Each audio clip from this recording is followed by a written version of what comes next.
Hello' everyone, আমি দুজনী ওলাইছোঁ এতিয়া বনগাঁও বেলতলা বনগাঁও ফিল্ডলৈ। আৰু আজি জুবিন গাৰ্গ ফ্ৰেণ্ডছ ক্লাবৰ পৰা আজি এটা অনুষ্ঠান পতা হৈছে শ্ৰদ্ধাঞ্জলিৰ। তো আমি আহি পালোঁহি, ইয়াতে ওচৰতে হয়। আৰু ইয়াতে বেছি মানুহ হোৱা নাছিলে, যিহেতু অকণমান জল্দি আছিলে, 4:30 বাজি গৈছিলে। ইয়াতে ৰৈ বিনালে জাষ্টিছ ফৰ জুবিন গাৰ্গ বুলি লিখিছে পূৰা চাকি দি। আৰু তাৰপিছত ইয়াৰ মানুহ অকণমান আহি আছে আৰু লাহে লাহে। তাৰপিছত আমি এনেকৈ ৱেইট কৰি আছোঁ, ছিংগাৰ এক্টাৰ্ছ আহিব। তো চাই আছোঁ কোনে কোনে আহে কোনে নাহে। তো সঁচাকৈ মানে আমাৰ অংকুলতা বা আহি পালে, আৰু অংকুলতা বা আহি পোৱাৰ পৰাই কান্দি আছে। মানে সঁচাকৈ বহুত বেছি বেয়া লাগিছে। আৰু এইফালে জিঅ' আহিলে, আৰু আমাৰ লগৰ আৰু এজনী আহিলে পাপৰি। তাৰপিছত আমি এনেকৈ বহিলোঁ। তাৰপিছত আমি এনেকৈ ৱেইট কৰি আছোঁ, আৰু এতিয়া চাকিবোৰ জ্বলাব, সকলো আহিলে। ইফালে আমি ৱেইট কৰি আছোঁ বহি। ইফালে আমাৰ যতীন বৰা দাও আহিলে, আৰু এনেকেই মানুহ বহুত হৈ গৈছিলে লাষ্টলৈকে। ইফালে আমাৰ ৰাগেশ ৰিয়ান দাও আহি পালে। তাৰপিছত সকলো অহাৰ পিছত ইয়াতে চাকিখিনি জ্বলাব আহিছে।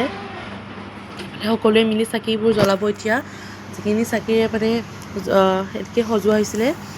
তো চাব পাৰে মানুহ বহুত ফুল হৈ গৈছে, আৰু তাৰপিছততো আৰু বেছি ফুল হৈ গৈছিলে মানুহ লাহে লাহে। মানে যিমান দেৰি হৈ আহিছে সিমানে মানে পূৰা মানুহ ফুল। আৰু জুবিন গাৰ্গ ফ্ৰেণ্ডছ ক্লাব, তাৰপিছত এক্টৰ, তাৰপিছত আপোনাৰ ছিংগাৰ, তাৰপিছত সকলোৱে একদম মানে বেলতলা বনগাঁও ফিল্ডত আজি জুবিন গাৰ্গে গান গাই আছে চবে। কিন্তু জুবিন দা নাই আমাৰ মাজত। এতিয়াও মানে বিশ্বাস নহয়, তথাপিও য'তে আছে তাৰ পৰা যাতে ভালে থাকে সেইফালে চাব পাৰে। আংগুলতা বা আৰু দাদাই কি কথা কয় আপোনালোকে শুনক অকণমান। পৃথিৱীৰ ভিতৰত চবতকৈ দুৰ্ভাগ্য আনলাকি বন্ধুজন মই, যোনে নিজৰ আজি বন্ধুৰ এই অনুষ্ঠানত আহিব লগা হৈছে, চাকি জ্বলাব লগা হৈছে। কিন্তু আজি আমাৰ দুৰ্ভাগ্য সকলোৰে কাৰণে যে আমি জুবিন দা নথকা এই জুবিন দাৰ ফটোখনৰ ওপৰত। আৰু কেইবছৰমান আগত মই জয়ন্ত দাক কৈছিলোঁ, খালি ওচৰত কোনো মানুহ থাকিব নালাগে, জয়ন্ত দা আপুনি থাকিব, মই দাদাক প্ৰাণ ভৰি মন খুলি মানে কথা কিছুমান কওঁ। আৰু সেইদিনাখন মই হাতখনত ধৰি পেলাই জুবিন দাৰ প্ৰায় এঘণ্টামান হৈছে মই কৈছিলোঁ যে দাদা, মোৰ মৃত্যুৰ আগত কৈছিলোঁ দেই, যে মোৰ মৃত্যুৰ আগত মই আপোনাৰ লগত এটা হ'লে কাম কৰি যোৱাৰ খুব ইচ্ছা আছে। আৰু তাৰ পৰা তেনেকৈ মই কৈ বিভিন্ন সময়ত কামত যোগাযোগবিলাক চলি আছিলে। ৰৈ বিনালেখন যিদিনাখন এনাউন্স কৰিছিলে, সেইদিনাখন মই যেতিয়া ৰাজেশ দাক মানে তেওঁ পৰিচালক মই আগৰ পৰাই জানিছিলোঁ, মই ৰাজেশ দাক ফোন কৰি কৈছোঁ 7:30 যে ৰাজেশ দা, মই ৰৈ বিনালেখন মই দাদাক কৈ থোৱা আছে, মই এতিয়া আপোনাক কৈছোঁ। মই মানে কি কৰে নাজানো চিনেমাখনত, মই জুবিন দা থিয় হৈ থাকিব, মই পাছিং এটা হ'লে মই পিছফালে মানে থিয় হৈ থাকিম। মানে কৈছে ধৰ তই এতিয়াই জুবিন দাদা মই মেছেজ দিয়া হৈ গ'ল। আৰু সেইদিনাখন তাৰপিছতে মই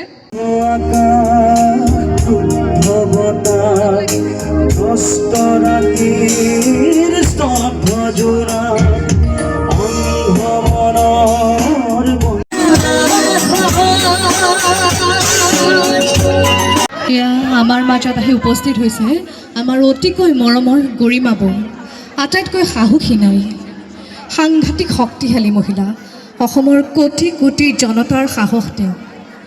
ভঙা হৃদয়হীন নাৰীগৰাকী ভালে থাকক।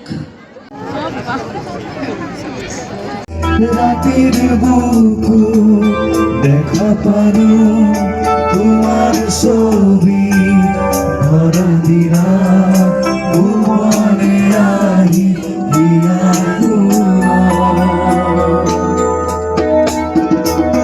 যে মোর খুকান মরা নিয়রে শেষা তোমার নহিয়া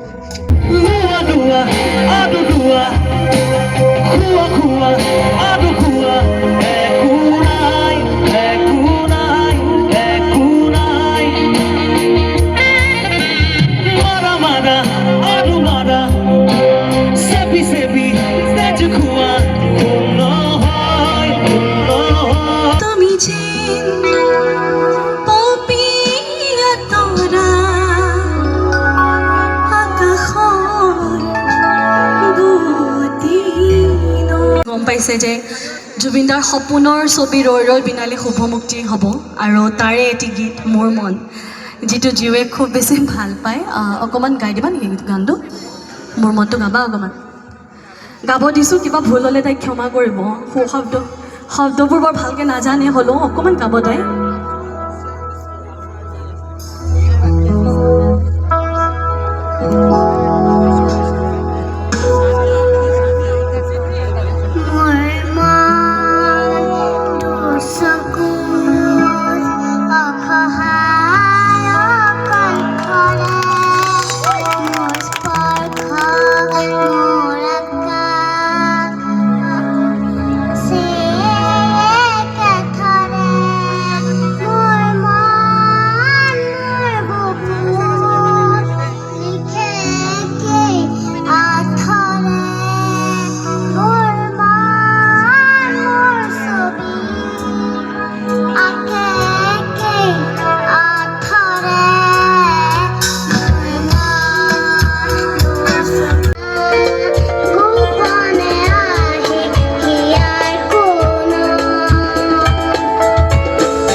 এতিয়া অনুষ্ঠান এতিয়াও শেষ হোৱা নাই আৰু শেষত এতিয়াও ক'ম জয় জুবিন দা আৰু ৰৈ ৰৈ বিনালেখন সকলোৱে যাতে চায়